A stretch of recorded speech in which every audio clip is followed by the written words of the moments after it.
Hello दोस्तों, welcome. इस video में हम क्लास 9th मैथ्स का चैप्टर नंबर 8 चतुर्भुज उसका फर्स्ट एग्जाम्पल करेंगे। बहुत इंपॉर्टेंट है ये।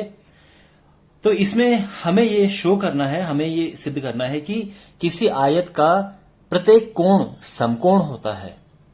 ठीक है, तो ये हमारे पास एक आयत है, एक रेक्टेंगल ABCD, और हमें ये प्रूव करना है। तो क्या दिया है? गिवन है कि ABCD एक आयत है, रेक्टेंगल है, और हमें प्रूफ क्या करना है कि एंगल A 90 डिग्री है, एंगल B भी 90 डिग्री है, एंगल C और एंगल D ये चारों 90 डिग्री है। हमें ये प्रूफ करना है। करेक्ट? यहां तक सब समझ आ गया? ओके, तो शुरू करते हैं। तो यहां पर इसका सॉल्यूशन देखिए। आयत क्या होता है, एक रेक्टेंगल क्या होता है, एक रेक्टेंगल की परिभाषा क्या होती है? रेक्टेंगल एक ऐसा, देखिए, आयत एक ऐसा समांतर चतुर्भुज होता है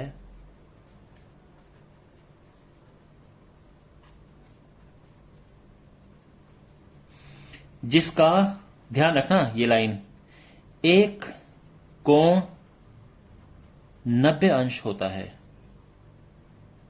ये लाइन ध्यान रखना। मींस आयत क्या होता है? एक ऐसा समांतर चतुर्भुज जिसका एक कोण 90 है। तो ये दिया है, ये समझो कि ये दिया है कि ये 90 है, और साथ में ये और ये समांतर हैं, और साथ में ये और ये समांतर हैं। यानी इसका मतलब ये है कि जो AB है वो DC के समांतर है। क्यों? क्योंकि ये एक समांतर चतुर्भुज है। AD समांतर है BC के, और इसके और साथ ही एंगल A 90 डिग्री है। यह एक रेक्टेंगल यानी आयत की परिभाषा होती है। ध्यान रखना, आयत क्या होता है? एक ऐसा समांतर चतुर्भुज होता है जिसका एक कोण 90 अंश होता है। तो हमें बस ये बताना है कि इसके ये तीनों कोण 90 अंश हैं। तो देखो, आप देख सकते हैं, चूंकि AB और DC जो हैं वो समांतर हैं, ठीक है, ये दोनों एक दूसरे के समांतर हैं। तो इससे क्या होगा? देखो, AD एक तिर्यक रेखा है। देखो, ये और ये समांतर हैं तो ये तिर्यक रेखा होगी ना। AD एक तिर्यक रेखा है, ट्रांसवर्सल लाइन।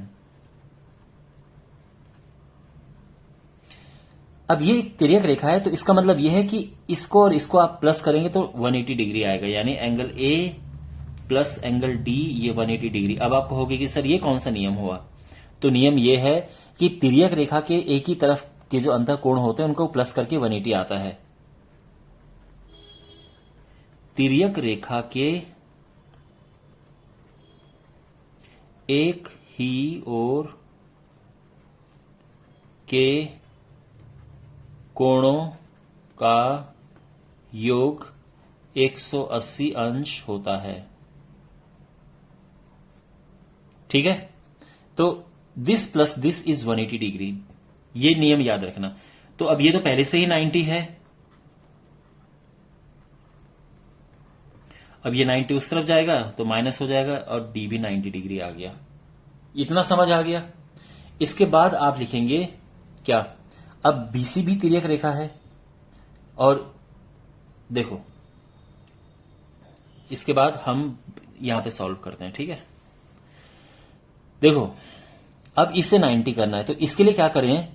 ये और ये, देखो, चूंकि AD और BC आपस में समांतर हैं और AB एक तिर्यक रेखा है,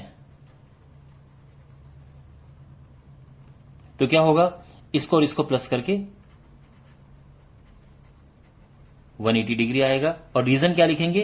बिल्कुल जो यहां पे लिखा है, तिर्यक रेखा के एक ही ओर के कोणों का योग 180 डिग्री होता है। तो क्योंकि ये 90 है, अब ये इस तरफ जाएगा तो ये 90 आ जाएगा। समझ आ गया? ओके, वेल, हमें ये पता चल गया, हमें ये पता चल गया है। और वैसे मैं आपको एक और बात बता दूं, जब हमें ये पता चल गया था तो हम सीधा ये बराबर ये लिख सकते थे। ठीक है, एक बात ध्यान रखना, ये तो हम कर चुके हैं, लेकिन एक और तरीका है इसको निकालने का। वो ये है कि एंगल बी और एंगल डी आपस में बराबर होते हैं। वो क्यों होते हैं? क्योंकि जो एक समांतर चतुर्भुज होता है उसके आमने सामने के कोण बराबर होते हैं। बट ये मैं एक तरीका बता रहा हूं कि ये 90 तो ये भी 90 आप रख सकते हैं, बट कोई बात नहीं, हमने इस तरह से किया है। ठीक है ना, कि ये आपस में समांतर थे, ये एक तिर्यक रेखा है तो इसको प्लस करके 180 आएगा, ये 90 है तो ये भी 90 हो जाएगा। अब इसी तरह से इसको और इसको प्लस करोगे तो 90 आएगा। देखो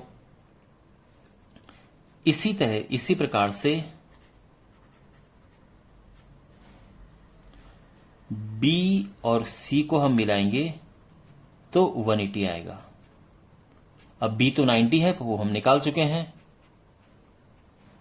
तो 90 उस तरफ जाएगा तो एंगल सी भी 90 आ जाएगा। तो देखो हमें मिल गया है एंगल डी, एंगल बी और एंगल सी, तीनों 90, और एंगल ए तो पहले से ही 90 था। तो ये प्रूफ हो चुका है, हेंस प्रूव्ड। ऑलराइट, तो आई होप ये आपको समझ आया होगा। मिलता है अगले वीडियो में, टेक केयर।